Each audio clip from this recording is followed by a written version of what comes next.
Hola, pod peeps across the digital domain.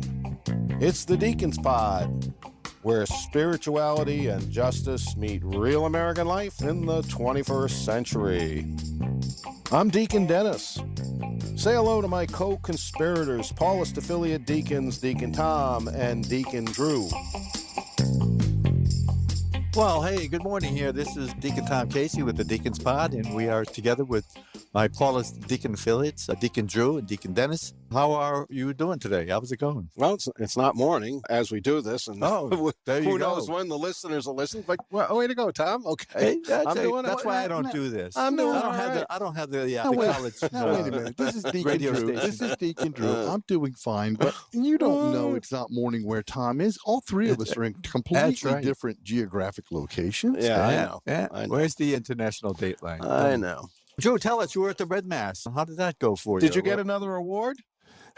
You know, I can't believe it. I can't believe it, but no. No, I think they'd honored me 2 years in a row. That would be, what I would have expected. But, it was a wonderful Red Mass. The honoree this year at the Archdiocese of Newark was Michael Shigaris, who is the chief judge of the Third Circuit Court of Appeals. And it was a great Mass and a great reception afterwards. And a lot of lawyers showed up. And the homilist was a priest who pointed out that he'd been working with lawyers for at least 25 years. And of course, the cathedral is filled with lawyers. And he says, when he got home one day, his mother said to him, "How are they? Are they nice to you?" And he said, "Oh, they're very nice to me. But I do get the sense that they love to be listened to," which I thought was one of the best ways to say that you talk too much, that we talk too much, the lawyers talk too much. So the Red Mass is the Mass that marks the opening of the judicial year. And it's traditionally celebrated in archdioceses across the country. Red vestments are worn, and the church takes the opportunity to welcome and bless lawyers and judges in their duties. St. Thomas More is the saint that is usually part of the Red Mass and whose name we celebrate it under, because he was a lawyer who stood up for his beliefs in the church rather than give in to King Henry VIII. Today, we are going to be interviewing Heidi Schlumpf, the executive director of NCR, or National Catholic Reporter. I'm really looking forward to this interview. Because she's a smart lady. We've all been reading NCR for all these many years, and so this should be interesting. Right. And she's had a long history in her job life that prepared her well for this high-level post, and some of her writing is just outstanding. Some of the investigative journalism she's done, as well. And she covers a lot of ground. As well as the opinion pieces. She's a good Catholic mom, and smart lady. So you could tell she's smart because she's on a podcast with David Dault and Father Dan Horan. I know. And that podcast teaches you so much if you listen to them. They are right on top of Catholicism today. The Francis Effect. The Francis Effect. Yeah. So, that's good stuff. Yep. All right. I listen to that regularly. Yep. Okay. So we're going to talk to Heidi? I think we should. Okay. Yeah. That's why I came. That's why we're here. Well, with all that then, we are now going to go talk to Heidi Schlumpf.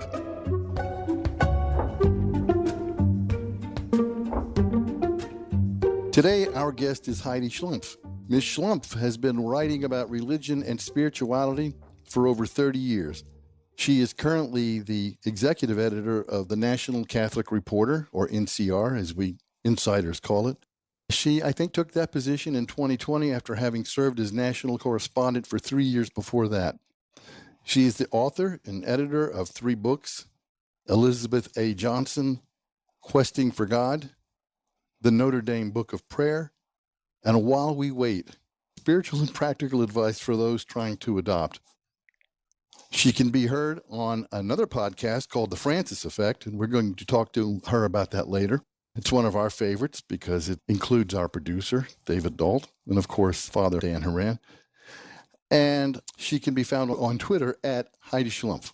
I've been following her writing for years. We are so pleased and honored to have her on the podcast. Welcome, Ms. Schlumpf. Thank you so much for having me, guys. I'm really excited that our person we have in common, producer David Dault, was able to bring us together. Yeah, we are too. Yes. You would never take our phone calls otherwise, so we're right. happy too. Who are they? Are you kidding me? And rightly so, by the way. Rightly so. There's that humility badge again.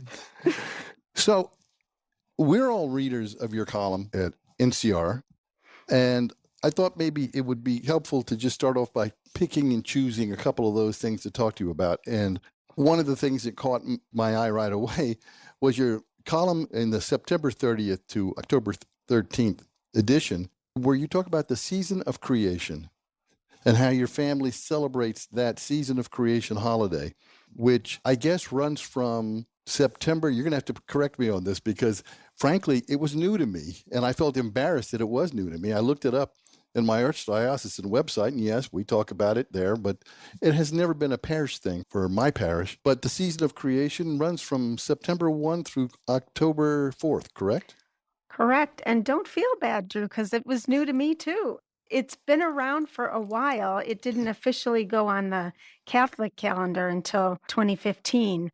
But because the National Catholic Reporter has a special project called Earthbeat that is specifically about covering the intersection of environmental justice and religious faith, that's where I learned about the season of creation. So I don't want you to paint me as somebody who's been celebrating it for years or anything and ahead of everybody else. So that's one reason to maybe tune into that special publication that we have called Earthbeat. They have a lot of both coverage of activists who are working in this area, trying to work towards eliminating the effects of global climate change, especially on the poor, and trying to also have a number of people who write for us who talk about how to apply this in your everyday life. So I talked a little bit about how with this season of creation, I turned to my family to see if they wanted to try to, get on the bandwagon with that. So probably the way that most people think of the parish season of creation, and maybe it's not even labeled as such, is that it ends on the 4th because that's the feast of St. Francis of Assisi. So a lot of parishes have the blessing of pets. Do you guys have that at your parish? Yeah, we have a drive-by. Okay, they don't even have to get out of their cars? No, the animals are doing fine. They haven't hit anything yet. So. Father goes out and blesses them all, and it's a fairly good turnout. Yeah. Well, we are a pet-free home. I don't know about you guys. Dog people, cat people? No, we've had a dog. We don't have one now. Dennis has one. Oh, here we come. Yeah, Dennis Aww. has a cute little, very annoying dog. No, Maddie, don't you listen, honey. Oh, The okay. mean man. I want to take a picture here. Honey. All right, get out of I here. get my dog love in with my 3 children that have 7 dogs between them. Oh, yikes. Okay. 7 barking dogs. The grand dogs, as people say, The right? grand dogs. So we're a pet-free home right now, although my daughter is heavily advocating that we acquire a dog. We'll see if that happens. But we tried to talk about other ways that we could mark the season of creation. And so I didn't get a lot of enthusiasm. I have teenagers now.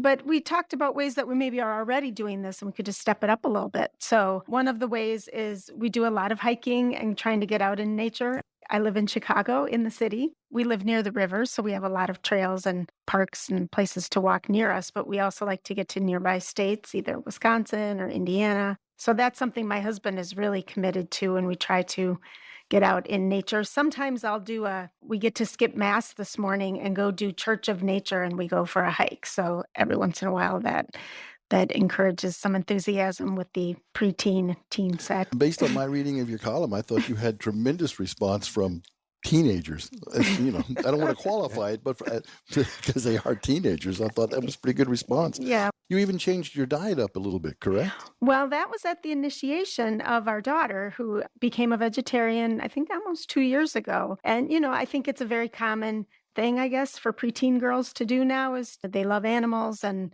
the idea of eating them seems morally repugnant. So they experiment with vegetarianism. And I've been really proud of the way that she's stuck to it and also how it's brought our family along, for some of us for health reasons and others for moral reasons. But, one thing that I learned about, in studying some parts of vegetarianism was about the environmental impact of eating meat and how much water and other resources, including, resources that contribute to global warming, are involved in the raising of specifically beef, but all meat. So Eating lower on the food chain has been something we've tried to incorporate into our family life too. And it's been helpful. Earthbeat had a series of recipes last Lent. A lot of Catholics turn to avoiding meat on Fridays, at least during Lent. So it seemed like a good time to offer some good recipes. And I've been trying to up my repertoire of vegetarian cooking. So yeah, Laudato Si came out the same year that Pope Francis put the season of creation on the Catholic liturgical calendar, but its roots actually go back farther. I think it was in the late 80s that it might have been in the Orthodox Church that they put September 1st as a day of prayer for creation.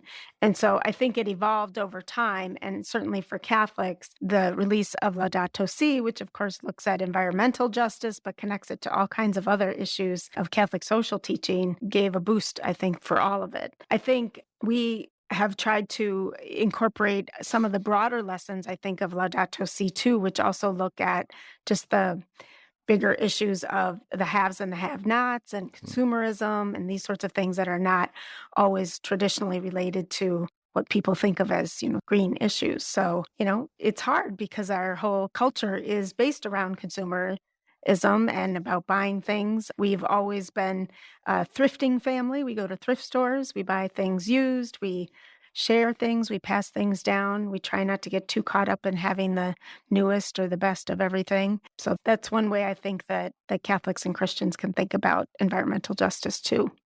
Wow. Well, it certainly has raised my level of interest, and I'll be thinking about this as we go forward through the year. And next year, I want to celebrate this holiday. What is the current state of Catholic publishing? I feel like you should be able to tell us about that, being the executive editor of one of our most popular and important newspapers. Well, that's a big question. I know you were referencing a column I had written in which I interviewed a longtime director of a Catholic book publishing company who was retiring after a number of years, and he was reflecting on the state of Catholic publishing. I'm a big reader, of course, and Sure.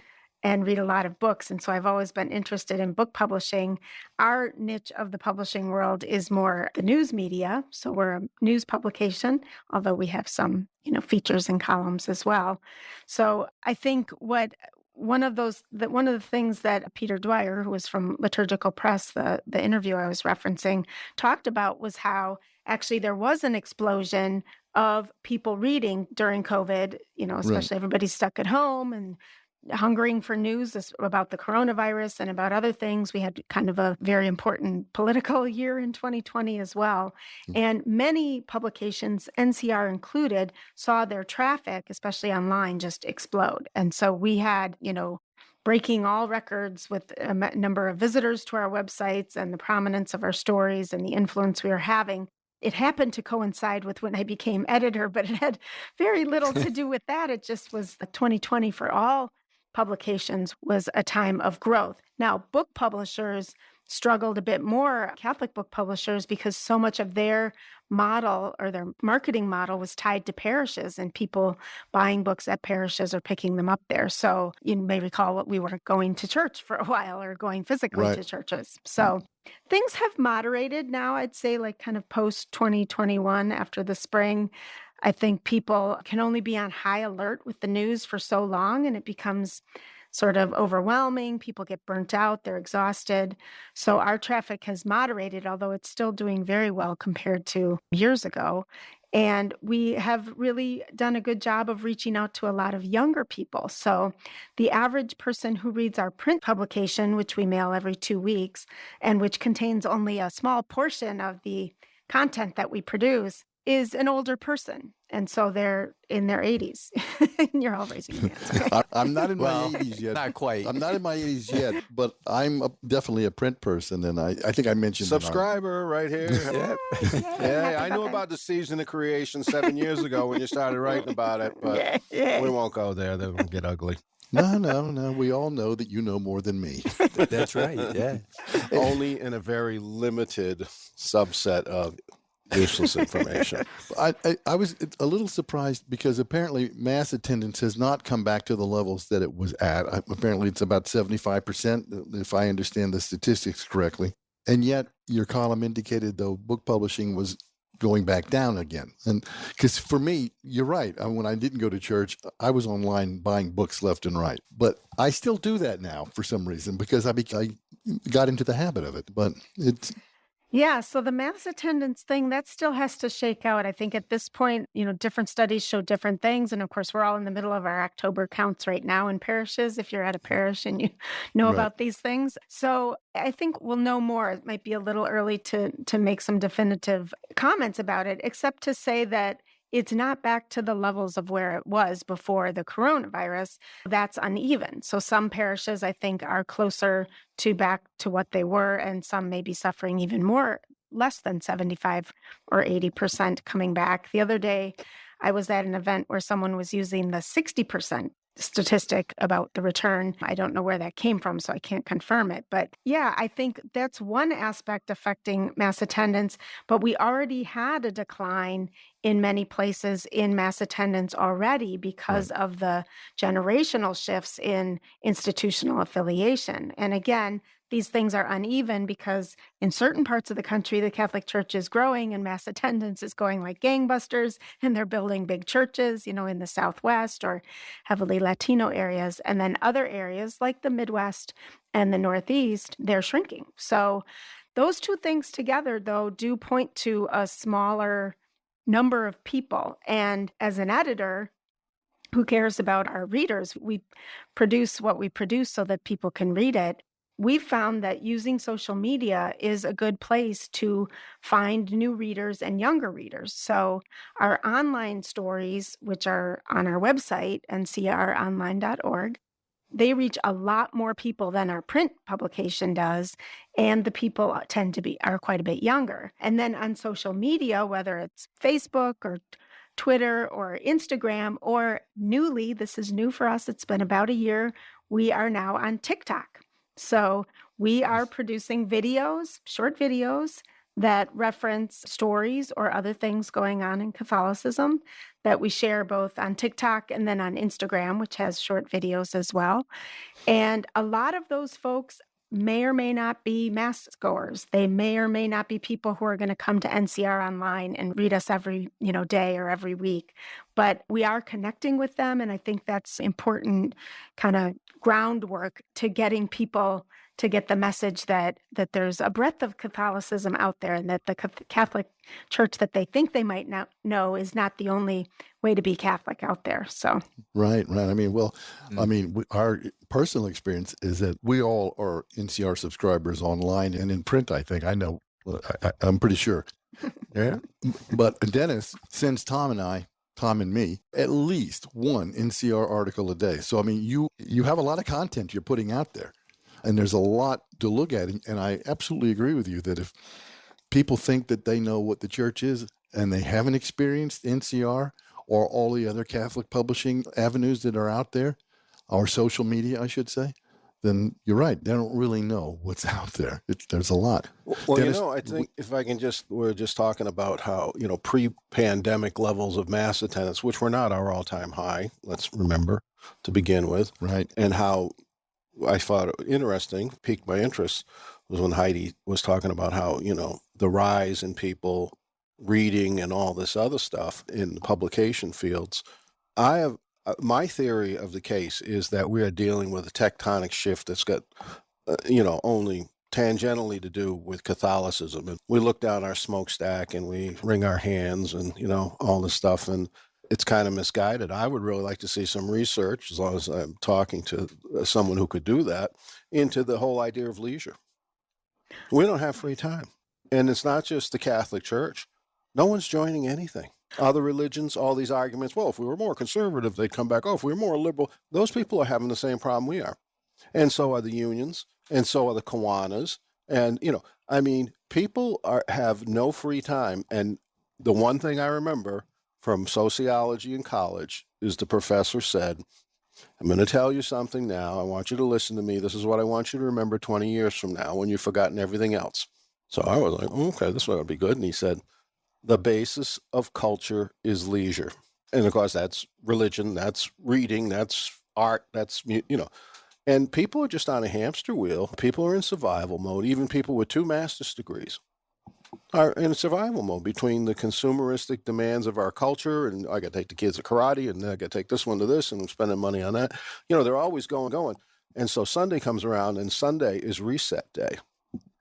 Sunday's the day we do the laundry.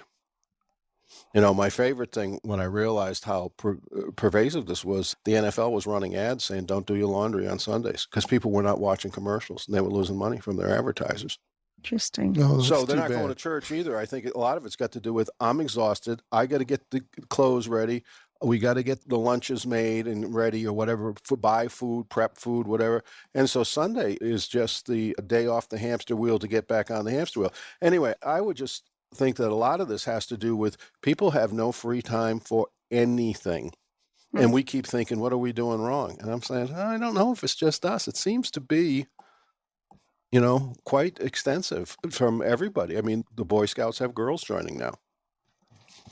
Why do you think that is? They have a membership problem. That's so interesting, Dennis. And it was something that the book publisher I was talking about also brought up. It wasn't that he said we didn't have any leisure, although I think you're right about some of the decline, but he said there are so many options for leisure now.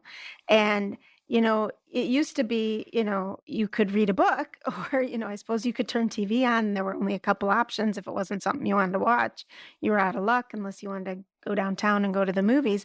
Now everything is available to you on your phone immediately. And I think just even about me personally and the amount of time I spend playing games on my phone. And I was a very late adopter to games, so I kind of started getting into them with Wordle when everyone was into Wordle. And now I probably spend at least a half an hour a day playing a video game on my phone that I would have spent doing something else. So there are a lot of options for leisure out there, but I think you're also right, Dennis, that we're on a lot of hamster wheels. Well, you're looking at the chance to pick up your phone and put your order in at whatever store it is and let them do the shopping for you, so you might save 2 hours of time going shopping, but it's a vacuum. It sucks in and you fill it with something else. And then, like Peter said that, you're right. He said, we're in such competition for our leisure time that, we're just overwhelmed. And they're all good choices. I mean, nobody's unhappy saying, well, do I want to watch a movie or do I want to read a book or do this or that? But not doing the laundry, that's send the laundry out there in the football game, right?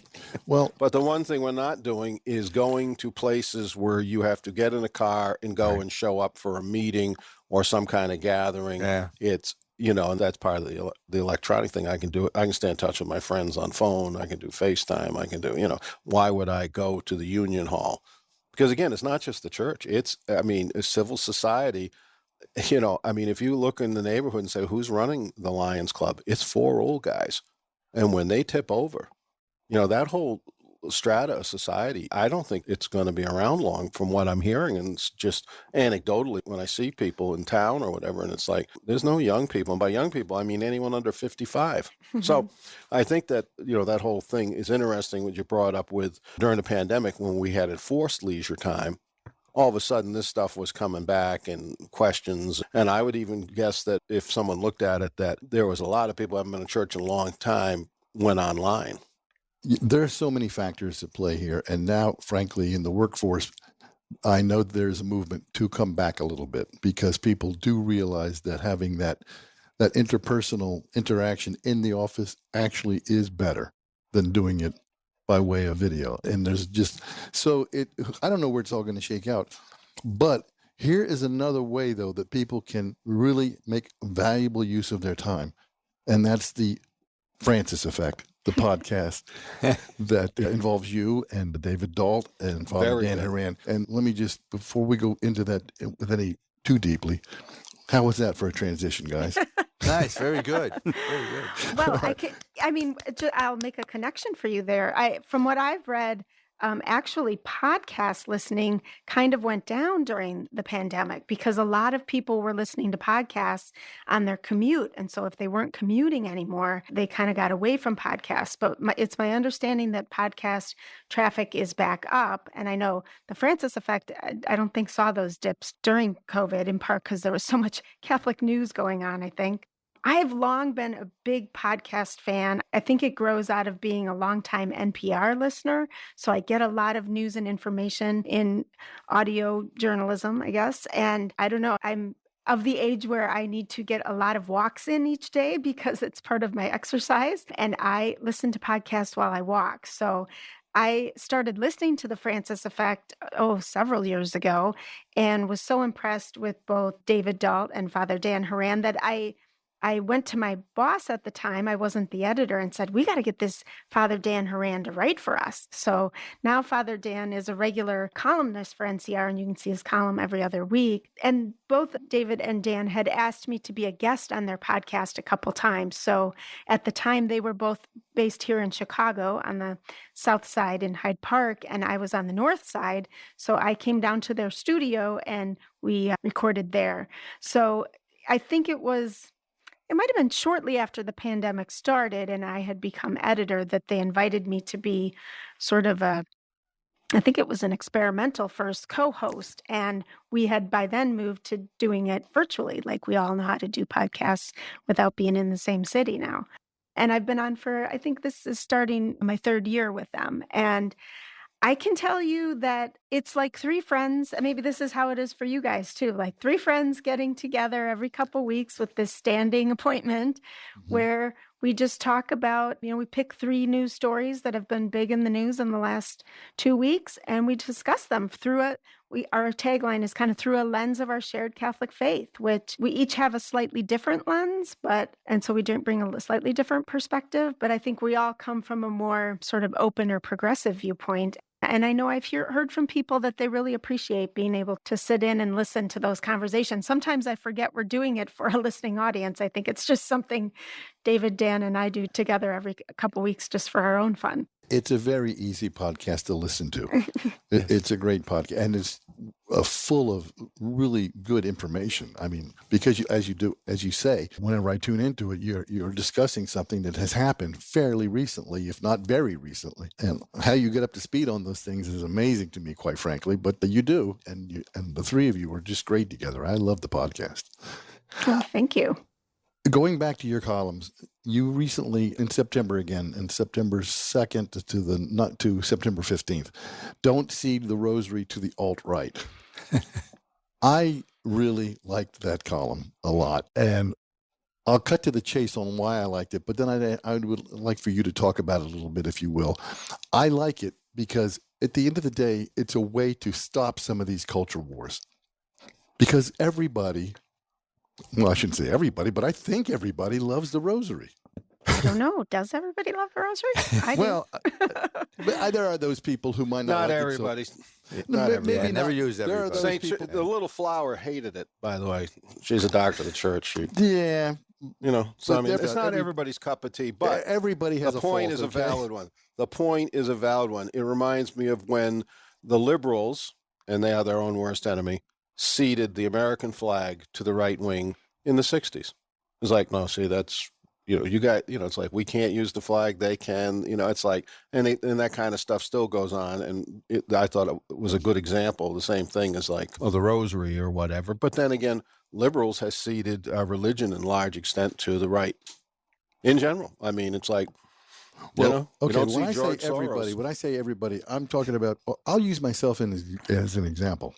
I'm a Catholic convert. I did not grow up with the rosary. So it took me a long time to really understand what it was about and why it was a good thing. And I don't want to sound ignorant about it when I say why it was a good thing, but I mean, why were people so much, those who are enthralled with it, why? And once you try it, and once you do it, and once you pray it, I mean, there's so many, it's like we were talking before, it's not just one thing. You don't have to be in a certain way to like the rosary or to love the rosary or to get spiritual benefit from the rosary. And I probably take different aspects of spirituality from the rosary than other people, maybe even everybody on this podcast. But tell us about your column a little bit and why you got to the point of don't cede it to the alt-right. Sure. Well, I think, your concern about the culture wars is a valid one because they can be very ugly. We have these divisive issues in our country that are polarizing our country. And very similarly, it's happening in our church in the United States as well. And I think these terms are are not very accurate, but they're helpful shorthand, I guess, to say we have sort of more progressive or liberal Catholics over here, and then we have these conservative or traditionalist Catholics over here, and we focus on what we don't agree on or these divisive issues that we have different experiences of, perhaps, and thus different views about. And we have this sort of ideological division or camps. I think in some ways, you had mentioned that maybe some of people in parishes are not that clued into the culture wars, and that's a good thing. But on the other hand, they should also be aware of the influence of both sides. And I'm here to say, after a lot of reporting about this, that the right is quite a bit better funded and doing a better job of getting their message out. So such that I frequently run into some of these non-institutionally connected young people who think that to be Catholic is to be right-wing politically, or to be Catholic is to have voted for Donald Trump, or to be Catholic is to only want to go to the Latin Mass or something like that. This isn't accurate, of course. It's a misunderstanding. And I think what I was writing about in my column was a specific article I was responding to that was in the Atlantic magazine. Right. So the Atlantic magazine was concerned about this trend of people, conservative Catholics, using the rosary in militaristic ways. So they had uncovered these places where you can buy a combat rosary, where you can get a concealed carry permit for your rosary, kind of a cutesy thing to order, where you could get a prayer card of a saint carrying an automatic weapon, which of course is very antithetical to our saints. And the author of this Atlantic article was making the connection and saying, this is terrible that this religious practice, the rosary, is being used in a Christian nationalist sort of way to promote violence on the right. And the response to the article was pretty interesting, because either one camp, said the rosary and Catholicism is terrible. So you have maybe more liberals in the country who are reading this article, or even in the church, who said, oh, you're right, the rosary and the whole Catholic Church, it's terrible. And then you had conservatives saying, well, the Atlantic magazine is terrible because they're wrong, and the rosary isn't about this. And don't you know what spiritual warfare is? That's different. And what I was trying to say was, I think the author of that article did a pretty good job of saying, hey, this is out there, and it's problematic. I think we can say we don't want our prayer cards of Mary carrying an automatic weapon. But also, we don't need to automatically reject the traditional devotions in our church. Many of us, liberal and conservatives alike, find the rosary to be a very spiritual way to connect with God through Mary, who find it a helpful spiritual practice. And I was trying to say I'm a good example of that. I'm a pretty progressive Catholic. I grew up in a very progressive 70s kind of church, and I say the rosary pretty regularly, actually. Mm-hmm. So that's what I was trying to say in that piece. I think you did say that. I mean, that's why I liked the piece. That's precisely the issue. As long as we brought the culture wars up and these kinds of things and the problems, and we all know that church has had some problems. We haven't even mentioned in this podcast today the abuse scandal that is still lingering, is still making news every once in a while. We still have examples of bishops not paying attention and of priests being abusive and other people being abusive. Having said all that, why do you stay in the church? Well, that's a great question. And I've had periods of my life when it's been very difficult for me to either attend Mass regularly or to claim the label Catholic. But I don't think I've ever left the church really in my life. The reason I stay is because I believe what the church teaches, and I find Jesus's message very compelling. So I'm in the position now of having to try to explain to those aforementioned teenagers, why we have to go to church every week, and why, unlike so many people that we know, we are regularly involved in our church. And I just say to them, I find the message of Jesus very compelling, very useful in my life. I believe in something bigger than our life here on earth. And I think there are many paths up the mountain of how to understand the divine, but the Catholic path is what I was raised in and has been the most, helpful, or one that still speaks to me. So I stay, but I believe that you can stay and critique at the same time. So there are voices out there now who say, if you're going to stay, you need to just kind of put up and shut up and just accept everything the way it is, or accept it the way that maybe a previous generation believed that the Catholic Church needed to be. So I don't believe that. Right. But in terms of accepting the tenets of the creed, I guess I'm still someone who finds that very compelling. Right. And those people have always been there. I mean, I've been a subscriber since the 70s to NCR, and had many people, the National Catholic Distorter, blah, blah, blah, blah, blah.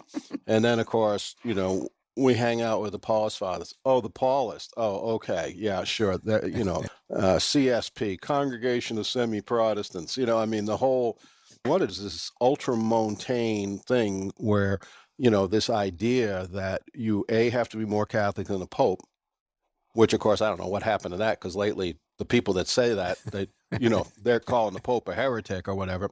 So I guess that's only when it works for you. But anyway, this whole pay, pray, and obey, and it's like, that's not church history. It's never been that way.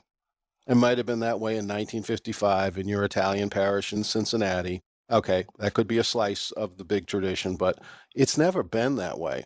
And we have people that are saints and acknowledged leaders in this country who were liberal Catholics. Woo, and of course, the meaning of the word liberal has changed too. All these words change their meaning over time. But, the idea that one size fits all is exactly the opposite of what Catholic is.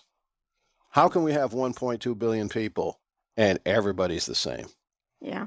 That's preposterous. Or the idea that, and you will all be the same. That's why we have all these devotions, all these different religious orders you can join, all these, the whole thing is a big smorgasbord. And there's other people saying, no, you got to eat the blue plate special. That's it. What's on this plate here is what you have to eat. So this is a battle that we have not done well fighting, just in, exposing people to the fact that this assumption that some of you have is provably wrong from history and church teaching. And I don't know what to tell you except get help. Get professional help, have someone help you work through this diluted concept and stop imposing it on everybody else, because you're never going to have one size fits all. One of the things, though, that Heidi just said that resonates with me and that I've basically said to other people when asked, why do you stay, is, as you said, you stay and you critique. Because, Frank, I don't know if anybody listens to anything I have to say now inside the church, but if I left the church, certainly nobody inside the church would listen to what I have to say. We need, and I say this to the young people too, when lately my RCIA, which is a misnomer for what I'm about to say, when I've been asked over the last few years to bring teenagers into the church who needed to be baptized and or confirmed and first Holy Communion and things like that. And I keep saying to them, we need you. We need you, It's not, I'm not telling you you need us. I'm saying we need you. And so yeah, I think that's important too.